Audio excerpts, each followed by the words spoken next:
Tonight on Hip on the Spot News. The latest update for DCS World came as a surprise. We dive right in and check out all the changes. New 3D models continue to improve our environment, and modules like the Viper get much needed fixes. This and more on How I Play.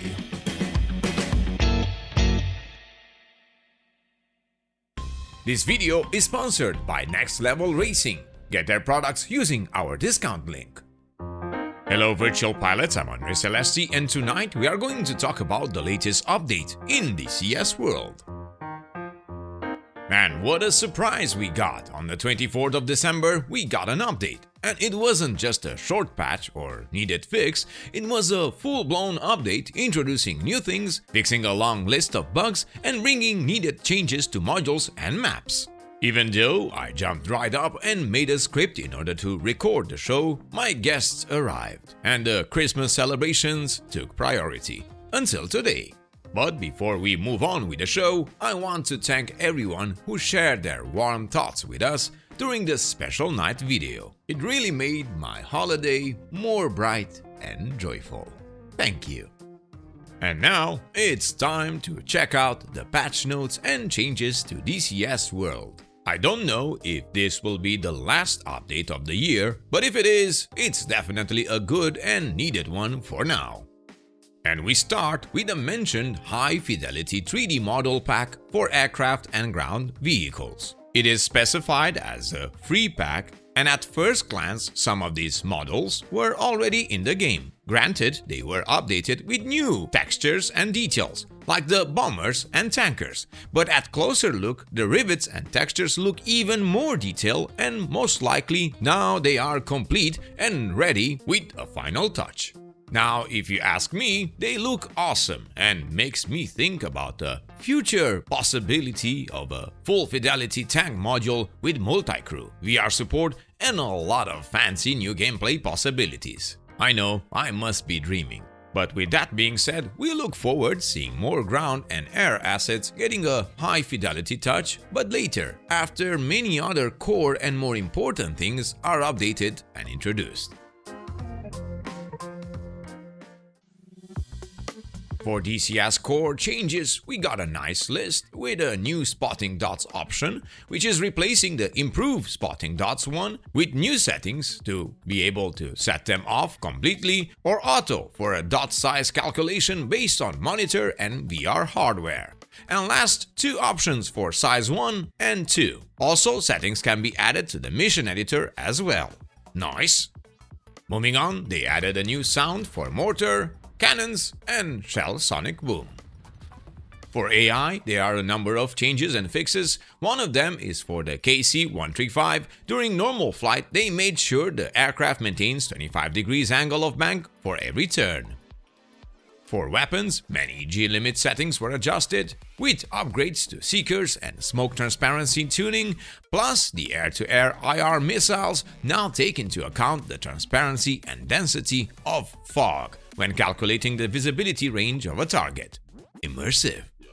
The mission editor continues to be improved with new triggers for smoke on target on and off for the target marking, and a new trigger functionality to allow individual drawings to be shown or hidden, alongside a few needed fixes.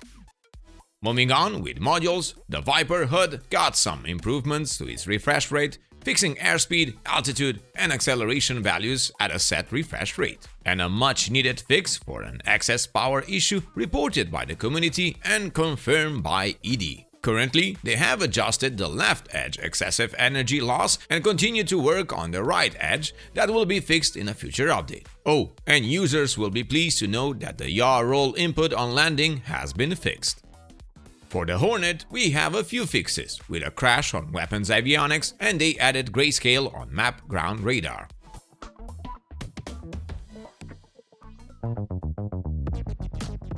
A generous update was provided for the Apache, with a focus on improving its flight model and SCAS. You'll be happy to know that the overly sensitive yaw control is no more. Also, that sudden VRS on the main rotor has been addressed, so we presume that no more sudden drop of altitude in VRS when in a stable hover. They also fixed that slight drift when hovering with position hold. I fly quite often the Apache and can confirm I encounter all of these issues, and now I am happy to hear things have been addressed. Oh, and George is now unable to see targets if the fog is dense enough. Same goes for Petrovich in the Mi-24 Hind.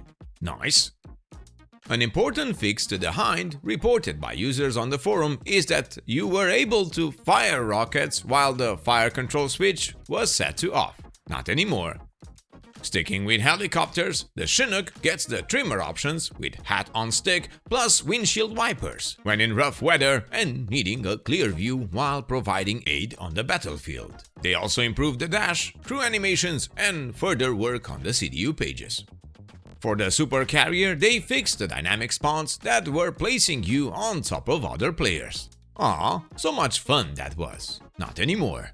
They also fixed ATC issues with not getting taxi permission or ATC status not showing during campaigns. A fix was provided for taxi crews stuck in multiplayer with awaiting one crew member, and wheel chucks not being placed when teleporting to hangars for the Hornet and Tomcat. They seem to crack down on the Supercarrier as they need to fix all issues with the crew and certain blockers for a proper launch and recovery operations, especially in multiplayer. There is a known issue as well. For the force option to disable the deck crew, it seems that for now the only way you can make sure it's disabled is to disable it in the general options.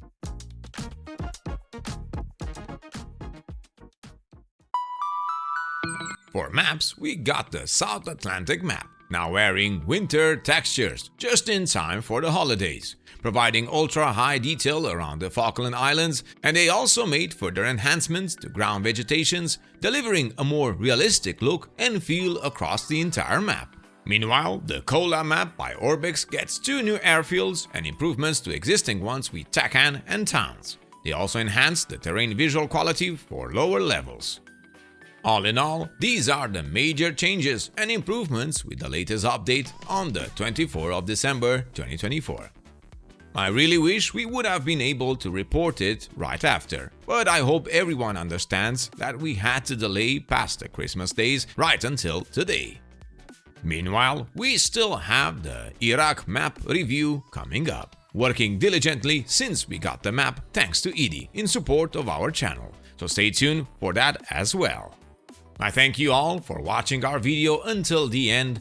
Grateful for all the support we got from the entire community. Special thanks to our Patreons. Get ready as we have new content on our HIP Dynamic server. And for everyone else, make sure to check out all of our discounts we have for you and support the channel in the process. Thank you all for watching. I am Andre Celesti, reminding you to fly safe, and I'll see you next time.